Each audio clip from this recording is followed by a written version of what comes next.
Welcome to the podcast today. I am here with Ashlynn, and I am so excited to talk to her a bit about her work and what she does. She also has a podcast and provides a great community online for her audience. I've been following her for a while, and I just love what she shares there and the welcoming atmosphere, the welcoming, community that you have, that you are very accepting and understanding and non-judgmental, and it just is a great place to be. So first of all, Ashlynn, I'd love for you to just introduce yourself and tell a bit about you and your work. Okay, well, thank you for that. It means a lot because I was called judgmental my whole upbringing. And so for me to expand my thinking a little bit has been a really big deal for me and given me more grace for myself as well. So I help women around the world after they have been through betrayal and sometimes divorce. I've been through both. And I was in a 21-year marriage and we ended up getting unmarried. And so the healing process has been a really beautiful thing to experience and also witness in so many different cultures and beliefs and circumstances that women face. And so that has become my work. And I have two teenage girls that are with me 90% of the time. And I am in a long-term partnership with my boyfriend. And we live in northern Utah and we have a lot of fun. We get to go outside a lot and skate and hike. And then I work at home. Awesome. Well, cool. And I know that, you share a lot about your journey with being unmarried and how that all went. And I know that you've provided a safe place for people that have had a similar story. I see that you are kind of expanding that now to kind of anyone that's wanting to transform their life, I guess you could say. Can you tell a bit about that and kind of why you've shifted? Yeah, thank you. It's partly because I am out of that space. It's hard for me to go that far back, a decade back on a daily basis and give people the empathy and love that they need to get started. I want them to just jump forward a million steps and get past some of the things. So 95% of my clients work with a therapist and then they come to my groups. And then there's all these other people who are listeners of the podcast or follow me over on social media who have nothing of my story, but still want the skills that I teach in my groups or at my retreats. And so I am opening up an online community. It's a gathering for a radiant circle of women. And it's a 10-week ongoing course that I will do that's live where we get to practice the things that I teach at my retreats. But it's a longer period of time and you don't have to have my story and you don't have to share your story. It's just this opening it up to people who maybe don't go to therapy and who don't maybe need that really strong transformation, but want something more in their life. They feel something's missing. Right. I think that's great. And I think it's helpful to have that support because I think a lot of people do want to, improve their life and live life authentically to who they are. Yeah. But sometimes, it's hard we get distracted by just the day-to-day life, right? And to have a place where you're supported and reminded and encouraged. I'm sure that's going to be huge for a lot of women. I hope so. The idea is to shed some of the beliefs and layers that the idea that people told us who to be, and we got to figure out who we are supposed to be according to us. Right. Yeah. So with my podcast here, I like to talk a lot about, I believe generational trauma is a real thing. Me too. Yeah. Have you kind of dove into that with your own family? I have, and it's interesting because I gave you a side of my family that I don't know a lot about because the other side of my family brings me still some pain because there is so much of the same generational trauma, sexual abuse and sexual betrayal. Like generation, generation, generation, including divorce. And I remember when I was a young teenager and seeing my grandmother and my mom and my sisters take those same paths, I was determined to not be like them. Mm-hmm. And yet I had no idea how to do that. And I didn't understand generational trauma. I just thought it was some sort of curse. Like, I'm not going to be like them. And here I am, like them. And so I'm really doing my best to try to undo what so many in my family before have been hurt by. Mm-hmm. And hopefully my girls, get to experience a little bit different. I think it's going to take a while for us to undo, right? My mom undid Mm-hmm. some, my sisters undo some. I'm trying. And then my girls, I hope, can continue to undo the pain. I've definitely, like, through breath work or different journeys that I've taken where I'm like connected to myself. I've had those experiences with the women Mm-hmm. before me who I just feel their pain and Right. feel their sorrow. And I have regret that I didn't know those parts of my grandma Mm-hmm. before she passed. We hide those parts of us Yep. because it's shameful or Mm-hmm. hurtful. Mm-hmm. And what I could have gained to hear her side of things before she passed away, I would have Yeah. loved that. Yeah. Yeah. Things were definitely more hidden back then too. I think there was a lot of shame and a lot of people like just stayed in those marriages that were harmful and so in one sense those are powerful women that you come from that were able to Absolutely. to take those steps to change, Yeah. All right. Well, you really wanted to learn about your grandfather, so your father's side. Mhm. Can you just tell a bit why you were interested in them? Yeah. Well, my dad passed away. It's been 5 years. I don't even know. That sounds Mm-hmm. crazy. 4 years. 4 years. Mm-hmm. And he never really told me a lot about his dad. He told me little bits and stories, but his dad passed away when he was only 13. My dad was 13. And so I never got to know who this man was. Mm-hmm. The only piece that I saw was that he married a very strong woman because my grandmother never remarried. She was a strong widow of three teenagers Mm-hmm. and did it on her own. And I love my dad and who he was, and he didn't have that figure in his life to Mm-hmm. direct him. And yet he became the father of six and has a great legacy. And so I just wanted to learn a little bit more about the grandfather I never knew. Mm-hmm. Yeah, cool. All right. Well, I have loved getting to know him and learning more about that side of your family. So I'm excited to share this with you. Let's just make sure that's all right. Can you see that? Yeah. Okay. All right. So a lot of the things that I found on here are on the family tree on Family Search, but then I found some other records and things to share with you to kind of tie it all together. So here is your grandfather's death record. We actually see we can learn a lot from this one record. So you can see his place of death was 1.5 miles north of Delta, Utah. He was 45 and he was a mail carrier or rural mail carrier. We see the names of his parents and his spouse and that he served in World War II.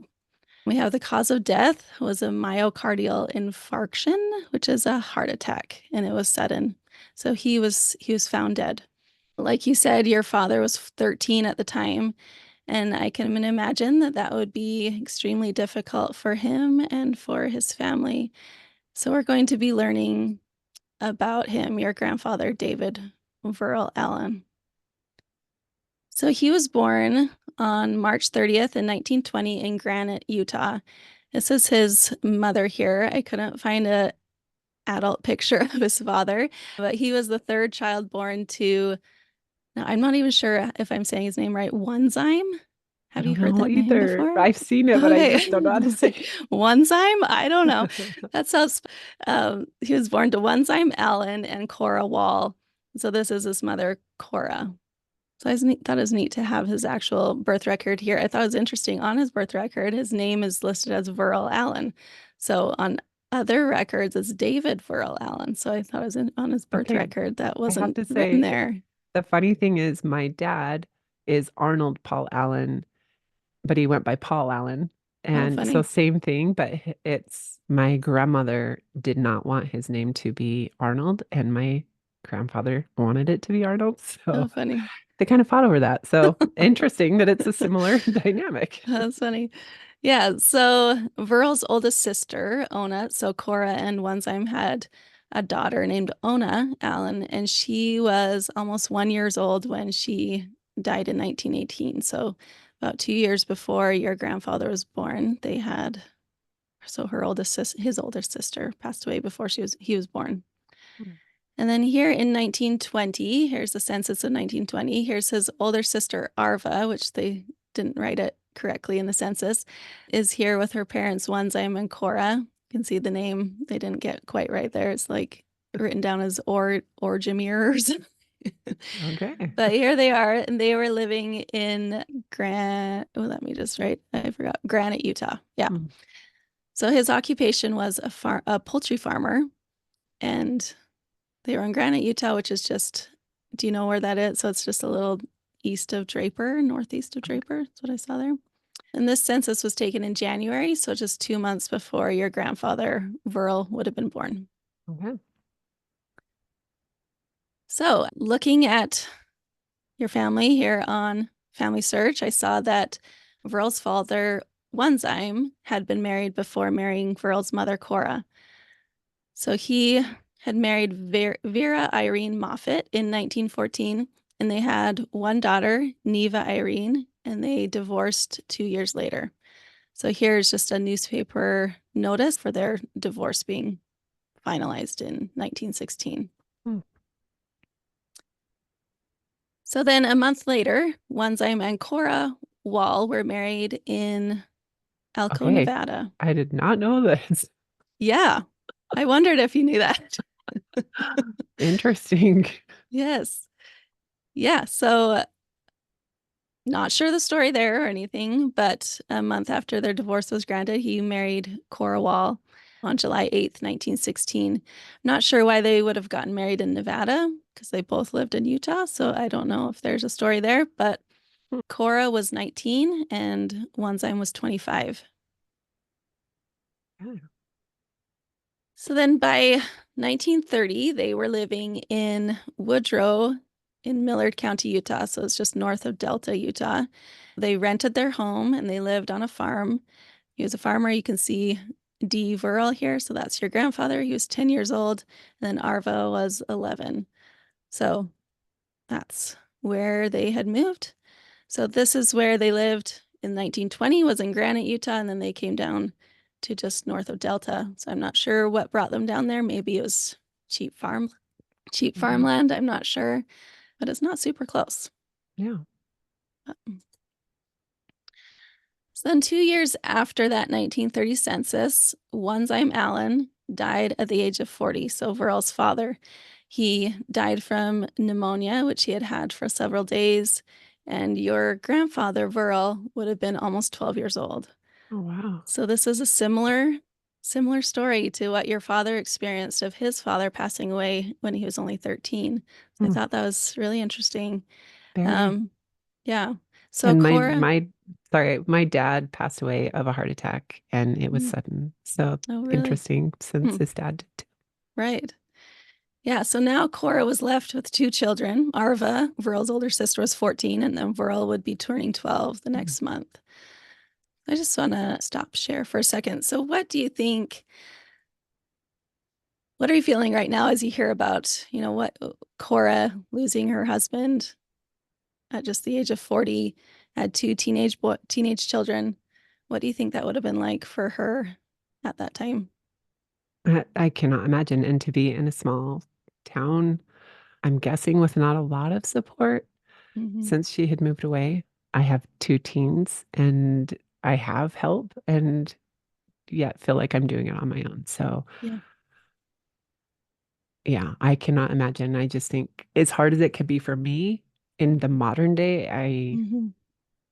Yeah. imagine it was very different Hmm. to try to survive and even thrive and in that day. Yeah. And hearing some of these, the divorce, I had no idea about. And the marriage a month later, I had no idea. There's just so, and all these people are passed away. I can't ask a lot Right. of questions. I don't know who to Yeah. go to, but it does make me very curious Hmm. for both sides of my family and the secrets that might be there. Yeah. Yeah. I just thought it was really interesting the similarities that your father and grandfather had as a Yeah. child, right? Yeah. Yeah. Really neat. Okay. Well, 6 months later, Cora actually married Bryant Larson in Manti, Utah. Bryant's first wife had died a year earlier, so they had a similar. And Bryant actually had 5 children, 4 who were still living at the time of Cora's marriage. So they were now a blended family, and they had Hmm. 6 children, living with the oldest being 16 and the youngest being 6 years old. So now Cora is the fill-in mother for these 4 other children, which was probably an adjustment. Your grandfather Verl now had 2 stepsisters and 2 stepbrothers. One stepbrother was just 4 months younger than him. So it's like he had a twin almost as a Yeah. teenager there. So now I want to talk a little bit more about Verl. There were no pictures of him on Family Search on the family tree there. Have you seen pictures of Yes, I him? actually Okay. just got some last week from my mom. Oh, cool. She moved to go serve a mission and gave me some pictures. So Oh, neat. that was Okay. new for me to see Yeah. those. Yeah. Well, that will bring on a whole new side of his story, I'm sure, as you look through those. But I was able to find in the high school yearbook, here he is Cute. attending Delta High School in 1937. He was a junior. So he would have been either 16 or 17 in this photo. I actually think that you look a lot like him. Have a Yeah. similar, Yeah, I similar definitely look. see I see my brother in him for sure, Yeah. Yeah. I thought that which was I'm sure I neat. look like my brother. Yeah. And then he also played football. It says that he is maybe the number 33 here, but I am not sure if that totally looks like him. But Uh, according to the list there, I don't know if we could pick him out. And then the year earlier, 1936, he was a sophomore and also played football. This might be him. So according to the numbered, he was 4 from the list here. So that kind of looks like that could be him there Yeah. playing football. But so then a few years later in 1941, when he was 21, he signed up for serving in World War II. So he was living in Salt Lake City at the time, working for, it says Glenn Schultz at the Universal Car Loading company there. Not sure what car loading is. Should have looked that Mm. up. And then you can see his signature here at the bottom, David Verl Allen. And then on this next page, it gives a little physical description of him. So it says he's white, he's 5'8", 160 pounds, gray eyes, brown hair, and a fair complexion. And then he wears glasses. So he's not a big guy. No, So I did not realize how little he was. yeah, I was expecting that he'd be kind of tall, but yeah, only 5'8". So So he would have this, been the same height as my grandma, I think, or right around there. oh, Hmm. really? Interesting. Yeah, so on that draft registration card, it gives his address as 107 First Avenue in Salt Lake. Huh. So I think this is about where that would be. It's like right across the street from the LDS Church office building in Temple Square. There's nothing there now, just a park, but he would have lived right downtown. So here are his military records. It says that he was a staff sergeant in the Army.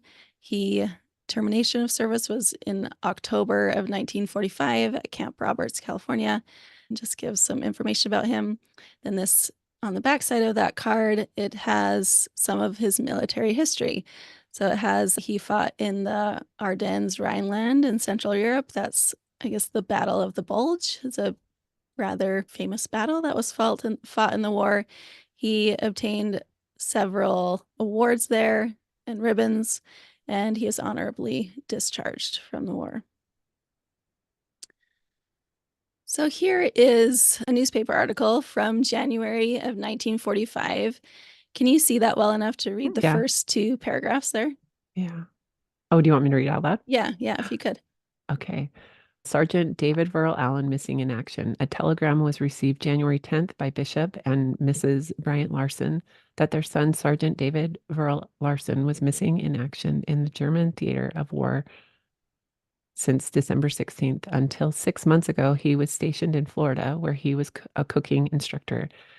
At that time, he got a furlough to come home to attend the memorial services for his stepbrother, um, Leor Larson. Soon after that, Verl was sent overseas. Yeah. So this was just a notice in the newspaper that he is missing in service. I'm sure that was a hard thing for his family to learn about, to not know what was going on. And then a couple months later, this was reported in the newspaper that he was a prisoner of war and was listed as missing. So 2 months later, they haven't learned anything else. And now they just know that he's a prisoner of war in Germany. And then in May, so another 2 months later, he's home and he has been liberated from the prisoner of war camp. And I thought this was interesting. Can you just read the last sentence? He reports no torture or mistreatment, but that the food was extremely scarce and poorly served. Yeah. The only story I know about this, I didn't know that there was no torture or mistreatment, so that's good, the story was told that he cut up his boots so that they wouldn't take them, so that he could Oh, still wow. have shoes in the snow or cold, or Oh, they had wow. to walk a lot. And a lot of the other soldiers their boots were taken. So, Hmm. Interesting. yeah. Yeah, I'm sure a winter in a German prisoner of war camp was Mm. not the best place to be. So here's on his military records again. So it says that he was missing December 6, 1944, and then it was reported in April that he had been from a prison camp. So it seems like they didn't even know where he was Mm. until April the following year. So then he was a cook in the war. Like I said, he was in Florida until just a few months before, and then went to Germany and then was in a prisoner of war camp. So, yeah. So he's come home from the war. And then a few months later in December, there's this notice in the newspaper that he married Louise Randall in Enterprise, Utah. Or no, they actually married in Sutherland, which is just by Delta. And I thought this description of the wedding was interesting. So it says the double ring ceremony was performed by Bishop Larson at 6 p.m., with the wedding party placed in front of the fireplace, which was decorated and lighted with white candles for the occasion. The bride was charming in a wedding dress of white satin and net and an orchid corsage. Miss Edith Larson, maid of honor, wore a gray suit with rose-colored accessories. Mrs. Melissa and Mrs. Randall, school friends of the bride, were bridesmaids and were also dressed in gray suits. Mrs. Bryant Larson, so Verl's mother, was matron of honor and wore a corsage of pink rosebuds. And Marvin J. Ogden acted as best man for the groom. Anyways, I just thought that description was nice, the visual to see, Yes, the what their flowers. marriage, yeah, all the description of the flowers and what they're wearing. We don't get reports of that in the newspaper anymore, No, unfortunately, but it's cute. yeah. So they were married in December of 1945. And then by 1950, here they are in the census living in Delta, Utah. And Verl is a farmer, and they had two children by then. And they went on to have another son. So then here is a newspaper article about his death. So 15 years later, in 1965, in December, your grandfather died of heart attack. And here's just part of the newspaper article. I'll just read part of it. So it says Mr. Allen had left his home in his pickup truck at approximately 1 p.m. to water and feed his horses and to rabbit hunt. Called to the scene of the death were a bunch of people, and I'll read it over here so I can see better. says, according to attorney Eliason, Mr. Allen's body was lying almost perpendicular to the road, 16 feet from the white traffic line near the edge of the pavement. His truck was a half a mile straight north from the body. There was no evidence of foul play. And then they said they'd perform an autopsy, which it found that he had had a heart attack. So your grandmother, like you said, she was a strong woman. She went on to get a cosmetology degree and then owned Louise's Beauty Box for more than 20 years in Delta, and she never remarried. And then here is his headstone. So he's buried at the Delta Cemetery, and he was able to get a military headstone there that shows his service, and this BSM is the Bronze Star medal that he obtained there. So yeah, so how are you feeling right now after learning a bit more about your grandfather and some of his background and story? I definitely feel some emotion. Mm-hmm. Yeah, no, it's a powerful thing I'm like a deep feeler, so I feel that too. As we open up these stories of our ancestors, it's almost like I feel like there's this thread of connection to them that they're awakened almost to be like, oh, someone's thinking about me. Yeah, like we remember you. Mm-hmm. I think I had a grandma who was very into genealogy, and I just didn't care. I Mm-hmm. didn't. I have boxes of family history, and uh, I just, there's so much in there Mm-hmm. that is, it's a part of me. Yep. And so I feel some sorrow, I guess, that I didn't talk to my grandma about Mm-hmm. him or her or what it was like Yeah. to be a single mom. She Mm-hmm. was just my grandma. Yeah. And I didn't really ask a lot of stories from my dad either. And Mm-hmm. so, yeah, it's just having me think of where I'm at now and the people that are in my life and the stories that I could be learning Mm-hmm. about my family who's living and the family who is Mm-hmm. not. Yeah. So thank you. This is very unique to be able to be told and shown some of my family history that my family has not shared with me. Yeah. Or maybe they've tried and I just ignored. So Yeah. thank Well, you. I think a lot of us have that similar experience that like we have either aunts and uncles or whatever that are recording these things, but sometimes it's not always in a way that's easy to digest. That's why like this is the part that I love, that bringing these people to life to tell their story and to tell their experiences and to look at what can we learn from them and from their story. So Yeah. Yeah. So I guess it's, I can go look. I have a box downstairs my mom mhm, just gave me full of stories and journals. I think for me, it's seeing the pictures and seeing mhm, how we are related that mhm, it makes it more real mhm, instead of just reading something on a paper that it does matter to know some of the backstories and mhm, to, for myself, be in similar situations and know how hard it is for me and then right, to imagine what it was like for them yeah, without the power of the internet or mhm, support when you don't have it physically right in front of mhm, you.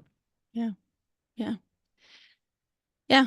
I we can learn powerful things from these stories that we can find, and what a blessing to have all of that you can look through those photos and stories. So Yes, thank yeah. you.